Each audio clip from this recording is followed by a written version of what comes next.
Wow, welcome to the Eglinton West Pop-Up Podcast, Old Heads Talking Basketball. I'm Clifton Joseph, and to my right, my left, or one of them, is Michael Solomon, a basketball legend here in Toronto. Welcome, Michael. Hey, good night, Clifton. Well, Michael, the Raptors beat in the fourth game of the first round against Philadelphia 76ers. The Raptors played at home, 110-102 win. And I must say, it was a thrilling win, especially how they played in the fourth quarter. SIAKIM had, 34, 8, and 5. I mean, hovering a kind of early triple-double. That dude played his behind off there. Two things happened in that. Scottie Barnes came back, newly minted Rookie of the Year. I know you didn't want him to play a game, but he played minutes. If he's back, that means it must be not that bad, but, and they got the win. I was worried that because he fell in it at one point too, and was wincing. Everybody got scared. Yeah. And then 5 minutes into the second quarter, Fred VanVleet looked like he got injured a bit. He was really pissed. He's been injured. He just got very aggravated to the point where he knows he can't go anymore. He was frustrated to the point that he ripped his jersey before he left. Yeah, but you know what? Well, you see at the end of the game, you see Banton trotting on the floor there. Like, who would have think Banton was there on the bench? He got to use that brother more. And he's a prototype. I'm glad that we won, but you know what? Just think if we had put a rain on Pascal the last game, but he didn't spin at all this game, did he? No, and the ball was moving. He was doing a quick hit, pull up jumpers and things like that. I thought he was getting to a bit much smarter tonight. I thought he was getting to a bit of hero ball at one point, but he was entitled, I think, because putting up the points he was doing, frustrating Embiid. Embiid pushed him violently at one point. That dude is a nasty dude, Embiid. Hey, man, he's just a ball player, man. He's going to take whatever advantage he can get. I'm not going to call him nasty. Listen, you got to be as tough as you want to be. Well, he's being he's allowed to be as tough as he wants to be. And I must say, to end up with Pascal, though, Pascal put a game on it. You're right. He had a lot of pull-up jumpers. He was aggressive to the paint, almost verging on recklessness at times. Yeah. Boucher got playing time. Plenty. Boucher is. You see the difference in that game? Mr. Young, my goodness. Oh gosh, yes. He's our veteran, really. He is the veteran on this team when you think about it. Absolutely. He played today. He is a real savvy player, man. He gives us everything. 13 points. The Raptors have such great versatility. It's a shame to see them lose a game like the previous one. Yeah. Not maximizing your talent. I know I was pretty upset with the coach last game. So he got out-coached by Doc for sure. People. So to end with Young did 13, 5, and 5, man, which is pretty solid. The bench was pretty solid today. The bench, I wasn't really counting the 3 points that Banton had, because that was in total garbage time. But regardless, but that just shows you how easy it is for that dude to score. He needs to be in there when we in this kind of championship push. Let's call it a championship push. He needs to be in there. And the bench cumulatively scored 36 points, which is pretty effective, especially for Toronto Raptors. So now we see that we can compete when we are, say, 60% good strength. So, hey, man, let's leave all the possibilities open. We got to play hard and keep going. Because they can beat this team. But do they believe it? Do they really believe it now that to do it on their floor? They got to now do it on their floor. Well, Siakam had a record night. His 34 points was his record best ever in a playoff game. So the other night, OG had 25, the best in a playoff for him too. What about OG's steadiness? He had 11 points, 5 rebounds, and 2 assists. Yeah, well, he didn't shoot a good percentage, but he kept forcing the action, you know, and he does everything else well. So you don't really notice his poor shooting tonight because he played so well. And Gary Trent, but he is so reliable. You know, he's gonna put the points up. Absolutely. Regardless, you know, and hey, man, Precious is becoming even more precious these days. Did you see that inside out dribble move? Oh, He did 2 or 3 of those, didn't he? oh man, going to the hoop. Incredible athleticism. I thought he's looking like a power center. Then next time he's looking like a point guard, pulling up for a tree. I don't know what that dude can't do, but it goes to show you the promise the Raptors have. You know. I wish sometimes, Michael, he wasn't so a bull in the china shop, because it looks like he makes his mind up way too early sometimes about going into the paint with like 3 guys underneath of it. No, I wouldn't say so. He thinks he is that strong. I think that's what it shows. He didn't care who's under there. If he's going, he's squeezing in somehow. It's like Big Slim, you know, you can always find a space in the basket, a space in the rim. That's why they can't keep us off the boards. We can always get to the basket, man, with those guys. Young goes in. I think the bench has shown Pascal something for this game here, for him to make an adjustment, because they were going to last game. Anunoby was going into the paint, going to the basket regularly. Boucher was driving. Some of the bench guys, Precious too, I think have been doing a stellar job of pushing that ball into that paint, zone or no zone. The difference today, Chris, that we played some good transition basketball. We pushed the ball up the court. We had some good fast breaks, right? That was missing from our previous games. We were walking the ball. You didn't see the ball being walked up the floor much today, did you? You know, it was a quick hitting game. That's how we have to play to win. You said you wanted to see some more of the Toronto native Delano Banton. Why? Well, because he's a valuable piece, man. He is. I can see him becoming a value such as Boucher, because of the things he can do, the length he has, and he is a scorer. But then he could play that role and just come on the court and facilitate, run the offense. Right? I want to see him be in the game right now doing that, because I think he can help us.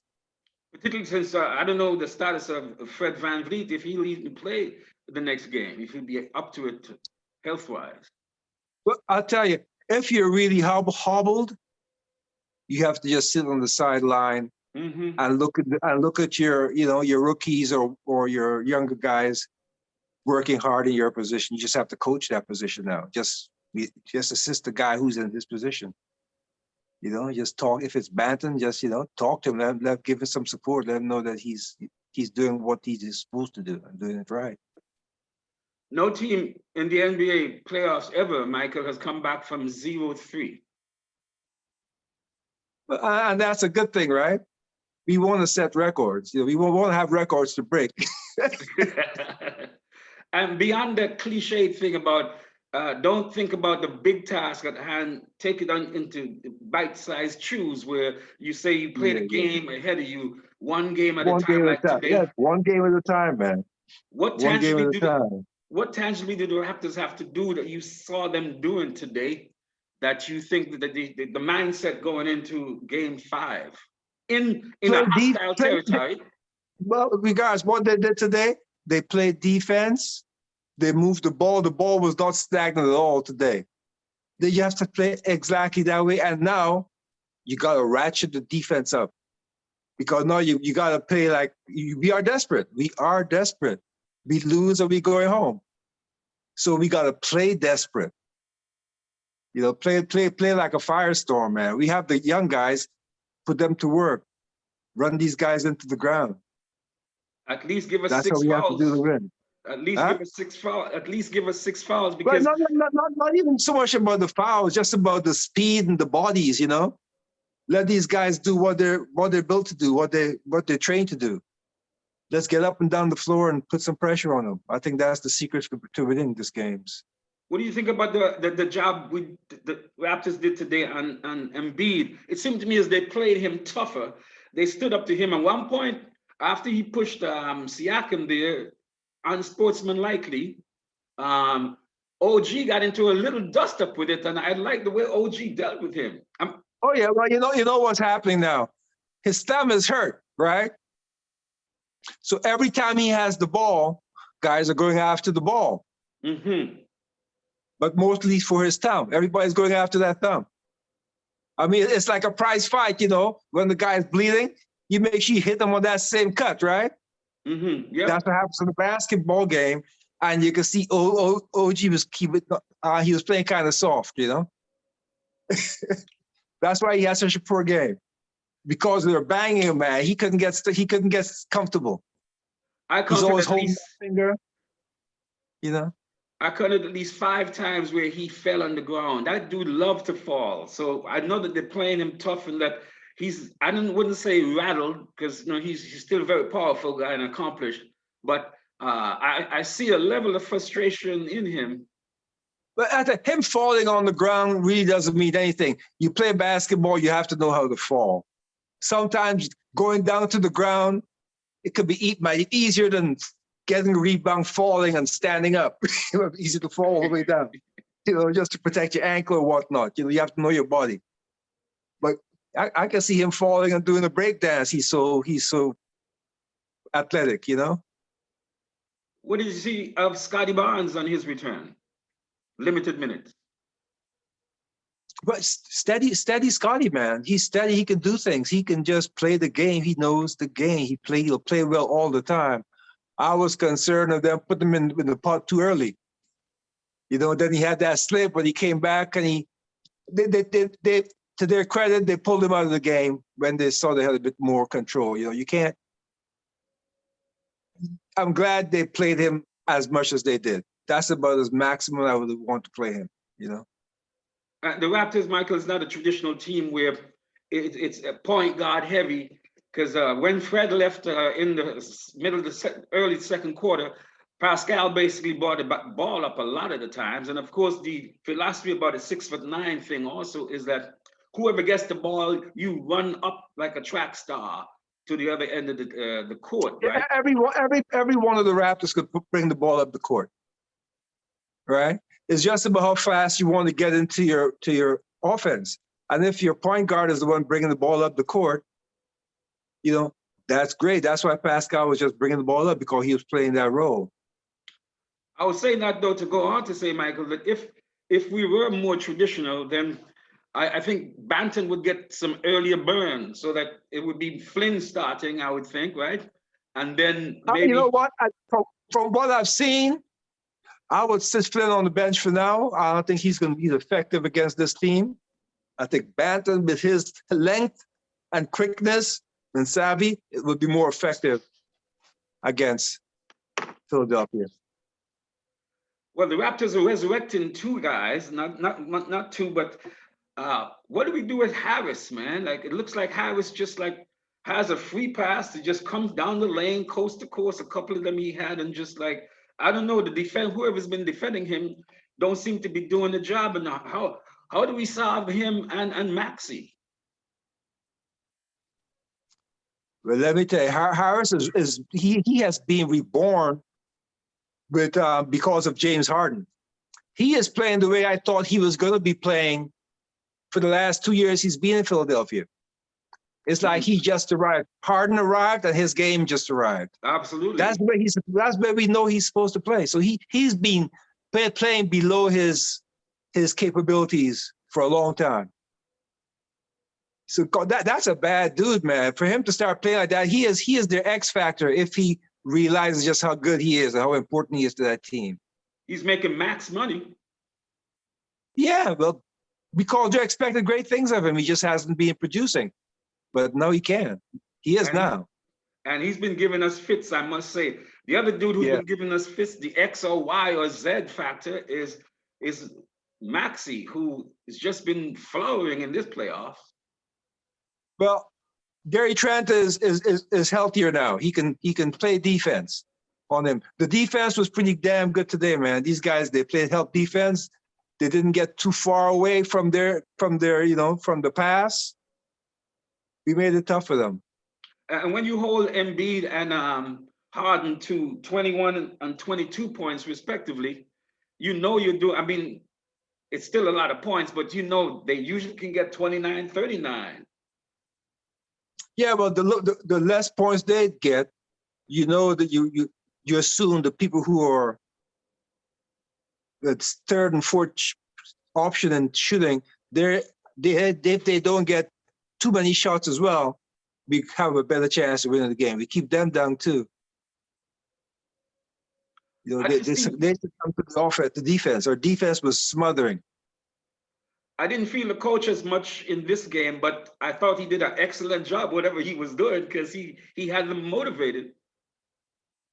The substitutions was good. Guys were coming in and doing their job, and it was like it's supposed to be.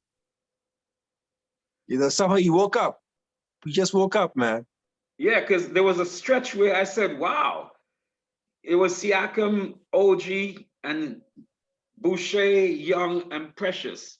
They were in there for a long time. Trent was on the bench for quite a while there, I thought, but they were being effective. Listen, there's a certain group of guys there. Those young guys, when they're on the court, there's so much energy there, and athleticism is smart. We are a scary team. That's why I'm disappointed with the position we're in right now. I just want for us to get some be more respectable. At least win the next game, even push it to a 7 game. But we do the best we can. Well, but everything's possible. Everything is possible. Absolutely, and I'm very glad about the signals we're getting from this game, because they've got confidence. They've got one under their belt at home. If they lose the next one, it won't be at home embarrassingly in front of their home crowd. But I'm encouraged by what I see, and if they can build on that, and I guess one of the X factor will be the word on Van Vliet and Well, I know what. Listen, at this point, if he's able to come back and contribute in some way, that's fine. But I'm going to just worry about how I'm going to attack Embiid. I'm going to keep him. He'll be thinking about that finger every minute of the game. And we got the personnel to do it. We got at least 4, 5 people who can take him on, I think. So I'm encouraged by that, and bring up, as you say, maybe Delano gets a little bit more play. I don't know who else on the bench that you'd pull, but I'd say if we're gonna put people in the game that we can rely on and let those guys just run and play defense like there's no tomorrow, we need to use up. We need to have numbers. Yes. Right? We have to do unconventional things. We forget about keeping it at like a 5-man rotation or 8-man rotation. Forget about that. Just go about intensity and defense. Everybody knows the offense, and let's run. Transition. Just keep running. Run them into the ground, man. And that's the advantage we have is youth. And let's use that. And length. But that goes without saying. But we have the youth too. Those guys can run forever, right? Let's use it, man. And if you use your time, it's desperation times. It's lose and go home. So we are desperate. So we have to do these things now. Are you predicting that I'm moving towards to say that Night Nurse Nick, the Raptors coach, will actually go back to some of his more junky ways, dig into that toolkit of his? I don't know about this toolkit. I can't really depend on this toolkit anymore. But this was a good game. This was a well played, well coached game. Everything looked like under control. And being an ex-player, there's always an ex-player question. Going into a hostile environment like Philadelphia with the fans there, as rabid as they are, right? And you're under the gun, and you're going there to a hostile situation. what are the keys to keeping you cool